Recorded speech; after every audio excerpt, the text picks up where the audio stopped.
आपको यह स्वीकार करना ही पड़ेगा कि बेशक 5 साल इनके होते हैं, लेकिन एक दिन सिर्फ आपका यानी जनता का होता है और ये एक दिन ही अच्छे अच्छे नेताओं की अक्ल ठिकाने लगाने के लिए बहुत होता है।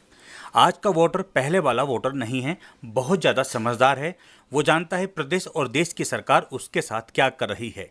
यही कारण रहा कि युवा वोटरों का रुझान भी बीजेपी की ओर नाम मात्र का रहा।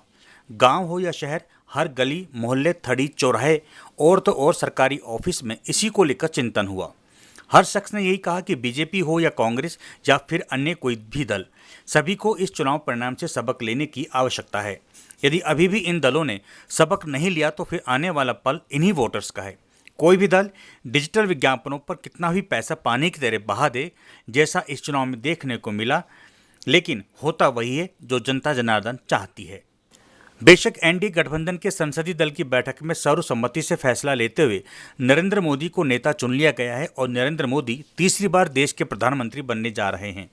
9 जून को नरेंद्र मोदी प्रधानमंत्री पद की शपथ लेंगे, लेकिन सियासी गलियारों में चर्चा है कि नरेंद्र मोदी के तीसरे कार्यकाल की यह राह आसान नहीं होगी। अगर सब कुछ ठीक रहा तब भी ये राह कांटों भरी है, क्योंकि नीतीश कुमार और चंद्रबाबू नायडू को पूरा देश जानता है। इसलिए फूंक फूंक कर कदम रखने की सख्त आवश्यकता है। भारतीय जनता पार्टी के संसदीय दल के नेता एवं एनडीए के संसदीय दल के नेता व लोकसभा के नेता के रूप में माननीय नरेंद्र मोदी जी के नाम का प्रस्ताव करता हूं।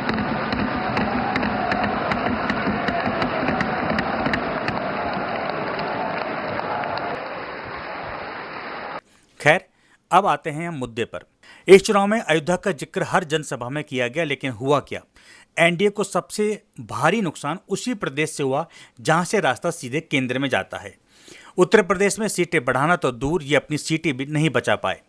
उत्तर प्रदेश में कुल 5 मुख्य कारण जो सामने आए हैं, उनमें पहला है पेपर लीक और जॉब, दूसरा चुनाव में उम्मीदवार का चयन, तीसरा जनसभाओं में संविधान बदलने के संकेत देना, चौथा सामाजिक समीकरण और पांचवा है मायावती की रणनीति। जनता में यह मैसेज भी गया कि बीजेपी तोड़फोड़ की राजनीति में उतर आई है, बनी बनाई सरकारों को गिराया जा रहा है। चंडीगढ़ का मामला आप सभी अच्छी तरह से जानते हैं। हाल ही के घटनाक्रम में हिमाचल को ही देख लीजिएगा। बेशक हिमाचल में बीजेपी ने 4 की 4 सीटें जीत ली हैं, लेकिन पूर्व सीएम और नेता प्रतिपक्ष जयराम ठाकुर सहित अन्य कई नेताओं की ओर से हर जनसभा और पत्रकार वार्ता में यह बयान दिया गया कि सुक्खू सरकार 4 जून तक है। 4 जून के बाद ये सरकार जाने वाली है। इसका क्या अर्थ है? जिस सरकार को जनता ने चुनकर भेजा है उसे आप किस नज़र के चश्मे से देखते हैं? और इतना ही नहीं, अभी भी विपक्ष यही कह रहा है कि सरकार पर संकट अभी भी बरकरार है। लड़ाई अभी खत्म नहीं हुई, शुरू हुई है। और मैंने बार बार आपसे चुनाव में कहा था कि ये सरकार चलेगी नहीं और ये सरकार चलनी भी नहीं है। ये आज नहीं तो कल ये सरकार बदलनी है और जो भी हो जाए, इस सरकार के अंदर सब कुछ सुखद परिस्थितियां नहीं हैं। आज जो है सिर्फ 7 चुनाव क्षेत्रों के प्रदेश में कांग्रेस पार्टी को लीड आई है। मुख्यमंत्री खुद अपनी कॉन्स्टिट्यूएंसी से हार गए हैं। मैं पहले ही कहता था कि पहले अपना चुनाव क्षेत्र देख लो, धर्मशाला की फिक्र छोड़ दो। 17 सितंबर 1950 को वाडनगर मेहसाणा गुजरात में जन्मे नरेंद्र मोदी की जन्म कुंडली वृश्चिक लगन की है, जिसमें बन रहा चंद्रमा और मंगल का राजयोग केंद्र की राजनीति में बड़ी सफलताएं दे रहा है। मोदी की कुंडली में चंद्रमा से केंद्र में गुरु के होने से गज केसरी योग और पंचमभाव में बैठे राहु पर दशमेश योग की दृष्टि से बन रहा राजयोग बड़ी सफलता दिलाने का योग है। ऐसे में मोदी अपने तीसरे कार्यकाल के लिए मिलीजुली सरकार बेशक बना लेंगे, लेकिन इतिहास इस बात का गवाह है कि ऐसी सरकार का सफर कांटों भरा रहता है। इस सरकार में सबसे ज़्यादा परेशानी मोदी को कुछ निर्णयों में आ सकती है, जो उनके ऐसे एजेंडे हैं जिन्हें अभी अमली जामा पहनाना चाहते हैं ये लोग। जैसे एक देश एक चुनाव, पीएम सहित कई ऐसी योजनाएं हैं जिन्हें धरातल पर आप आसानी से तभी ला सकते हैं जब आपके पास पूर्ण बहुमत हो। अगर ऐसा नहीं है तो फिर आपको सभी की सहमति लेनी होगी। इसमें कई बार बात बन भी जाती है और कभी नहीं भी। उत्तर प्रदेश में बीजेपी ने 80 की 80 सीटें जीतने का लक्ष्य रखा था, लेकिन सबसे ज्यादा नुकसान यहीं पर हुआ और बीजेपी पूर्ण बहुमत तक नहीं पहुंच पाई।